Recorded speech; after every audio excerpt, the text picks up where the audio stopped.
Joe Hendry. Someone said his name and he appeared. And he got the big pop, as one would expect.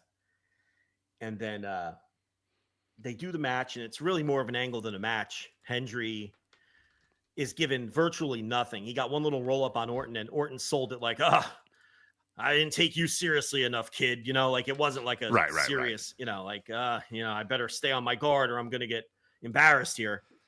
So Orton beats him with minimal effort and hits him with an RKO. This man did come out with the TNA World title around his waist.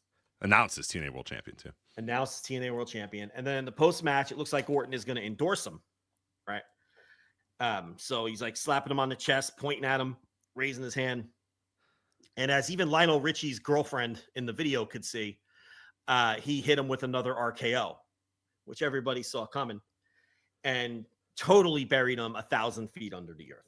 So here's the thing with this.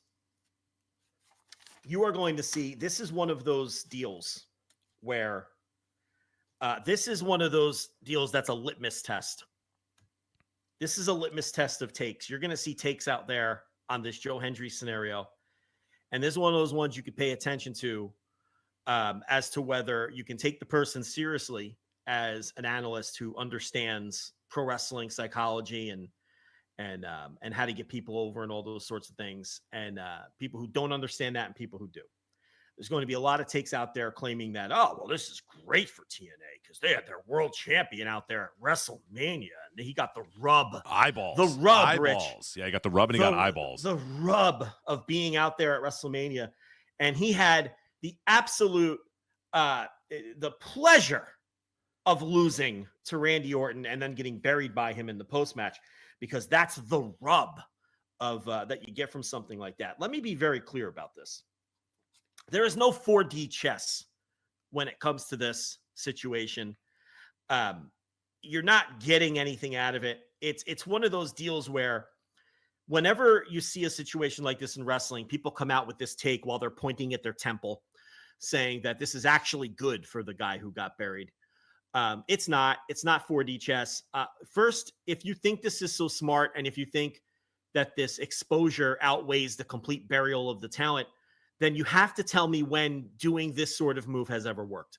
Someone needs to give me a scenario where this has been done, and it's been done many times, and give me a situation where it worked and it launch padded that wrestler who got buried or the company they were representing to some new level of stardom or a change in course of business. I don't see how this does anything but tell the massive WWE audience that TNA and their champion, by the way, are just completely completely not worthy of their time. Why would this result in any increase of interest in TNA when what you're telling them is their champion, their best, their top star is nothing more than a complete jabroni who wasn't taken seriously at all by Randy Orton, was beaten short order, and then buried also in the aftermath? This is not going to help Joe Hendry. This is not going to help TNA. When WWE has done this in the past, it has never helped the recipient of the burial. Triple H did this with Taz after Taz won the ECW title from Mike Awesome when Mike Awesome jumped to WCW. We just passed that anniversary very recently, last week I think it was. Yeah, Mike Awesome made the jump to WCW while champion. Paul Heyman worked out a deal with WCW and WWE to have Awesome come back for one night, dropped the title to Taz, who had already, was with WWE at that time. And as part of the deal, Taz would have to do a job to Triple H on Monday Night Raw as ECW champion. He would come out and be announced as ECW World Champion. He would show the title. Right. He'd hold the title up, and they'd get exposure. ECW would get exposure. The exposure, the eyeballs, the rub, if you will, because Triple H at that time was WWF champion. So, of course, WWF took advantage of that, and they said, well, we can beat the ECW World Champion on our TV. Not just beat him, but embarrass and humiliate him, which is what it was. It was a short, embarrassing humiliation. It wasn't even half as humiliating as what we saw tonight. I was going to say, that match was at least like 6 minutes long, and I think Taz got a couple of moves on him. Right. In this case, Hendry not only got squashed, but he got humiliated in the aftermath as well. He got treated like a complete J-Bron. Okay? And again, did that launch... Did the people watching Raw that night say, wow, I got to tune in to ECW next week. I've got to watch the next ECW pay-per-view. I've got to buy an ECW ticket. No, ECW was out of business about a year later. Didn't even make it a year. Of course they didn't make it a year. This was April 2000. They were dead a year later, basically. Less than a year later. Yeah, less than a year, like 8 months later. It did nothing for them. And there's other examples too. This never works. It never helps. You're not getting any kind of rub.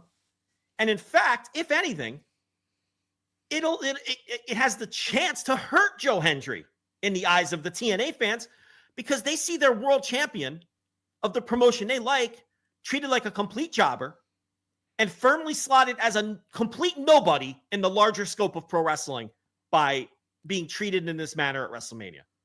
Okay. And it also hurts, not that WWE ever wants to do this, but if they ever wanted to like do some kind of on-screen feud with TNA and I don't know, actually try to make money off of this thing, you're hurting it from that standpoint too, because you're going to have to rebuild TNA because you've told everybody that their world champion is just a job guy. Yeah. And it's not like Hendry lost to Roman Reigns. One more quick point, yeah. I'll let you go. Okay. One more quick point, I'll let you go. So it's like, to me, nobody wins here.